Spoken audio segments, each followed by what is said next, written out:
Doutor Constantino, você acha que esse crescimento do presidente Bolsonaro na pesquisa se deve somente à transferência de renda ou existem outros fatores? Não, Paulo, nem de perto é isso. Olha só. Em primeiro lugar, deixa eu começar sempre com a minha ressalva. Eu desconfio muito de pesquisas do Datafolha.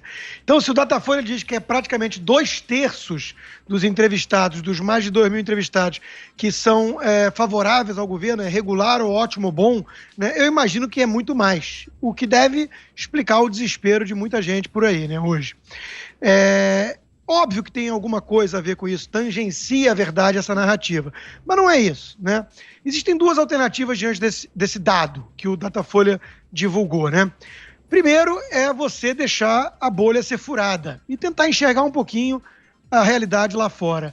A segunda alternativa é dobrar a aposta da negação dos fatos dentro da própria bolha. Eu imagino que 90% dos meus pares vão optar pelo segundo caminho.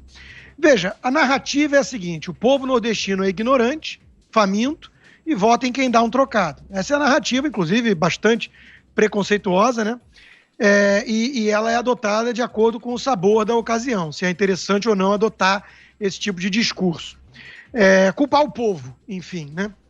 E a outra alternativa é você enxergar alguns outros fatos que não entram nessa narrativa e que essa narrativa tem muita dificuldade de explicar. Primeiro é que o Bolsa Família vai ter que passar a ser condenado como um instrumento populista. E a imensa maioria que hoje está chocada e está culpando o presidente de ser populista, de usar recurso público e tudo para comprar voto, era a turma que elogiava o Bolsa Família e os programas sociais. Então esse é o primeiro ponto. Sobre obra e tudo mais, é preciso lembrar que muitos governos anteriores começavam obras justamente por populismo, não entregavam. Então é verdade, esse governo entrega obras. Tem um baita de um ministro que é o Tarcísio e por aí vai.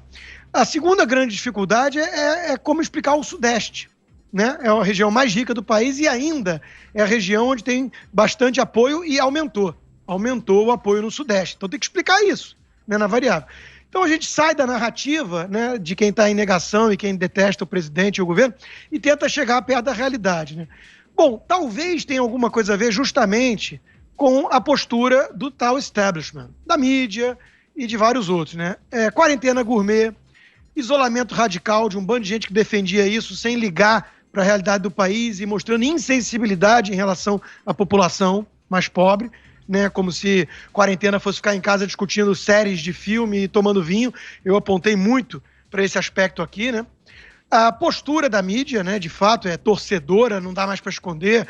Reportagens duradouras no horário nobre da maior emissora do país, pintando o Bolsonaro quase como pior que o próprio vírus chinês, né? Uma coisa que é um duplo padrão evidente, é uma hipocrisia do começo ao fim, é um oportunismo ímpar. A postura de governadores que fizeram a mesma coisa: eu sou a ciência, ele é o obscurantista e tudo, e mostraram com isso uma baita transformação politiqueira da pandemia, né? Isso acho que afeta. Então todos esses que sambaram em cima de 100 mil cadáveres, que é um número questionável, mas isso é outra discussão, né? Todos esses que sambaram em cima dos cadáveres, a população percebe o truque. E o brasileiro não gosta, na média, de injustiças. Então ele sai, toma o partido, fica na defensiva. Toma o partido daquele que é alvo desse tipo de perseguição absurda, né? E, obviamente, a esquerda tosca, né? O que sobrou para a esquerda. Quem são os detratores do presidente? Traidores, que se dizem liberais e flertam com tudo que é esquerda hoje, né? E a própria esquerda. O que é a esquerda, né? O uso que fizeram nesse período de um youtuber idiota que imita foca, que deu entrevista no Roda Viva, publicou vídeo no New York Times, foi alvo de uma matéria que bancava a vítima no próprio Jornal Nacional e por aí vai, né? Outro problema para a pesquisa, né? A rejeição no público jovem entre 16 e 24 anos desabou. Foi um dos que mais desabou. Talvez não tenha dado muito certo, né, a estratégia de usar a garotada para tentar influenciar a garotada. Talvez o tiro tenha saído pela culatra. E aí temos o Lula, que esses dias estava enaltecendo o ditador sanguinário Fidel Castro. Temos o Ciro Gomes, que foi fotografado num baita iate, curtindo o isolamento no alto mar, né? Temos o Boulos, que agora parece que quer invadir os ares, né? É uma foto também, ele entrando num jatinho particular, porque é o grande líder dos sem-teto, mas ninguém é de ferro, né? Tem que poder voar em teto particular. Tem a postura do Supremo Tribunal Federal, essa aí eu venho falando desde muito, né? Quer dizer, todo mundo percebe a postura do Supremo Tribunal Federal, que chama o presidente de nazista, de genocida, e que persegue bolsonaristas de uma forma absurda, e a mídia, em boa parte, em silêncio, sem denunciar isso como deveria, e vários supostos liberais fazendo a mesma coisa só porque o alvo é bolsonarista.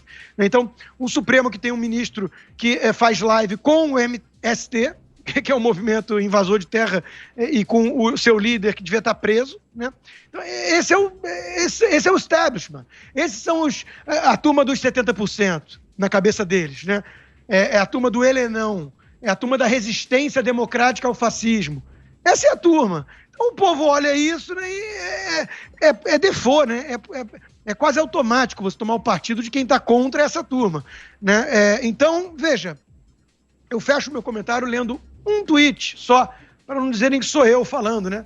Ela é jornalista do The Intercept, que é o site mais à esquerda desses aí, né? Amanda Audi. O Datafolha foi um choque de realidade necessário. Mostra que isso que a gente faz na nossa bolha, com todas as críticas, indignações, lacrações, etc., não passa disso mesmo.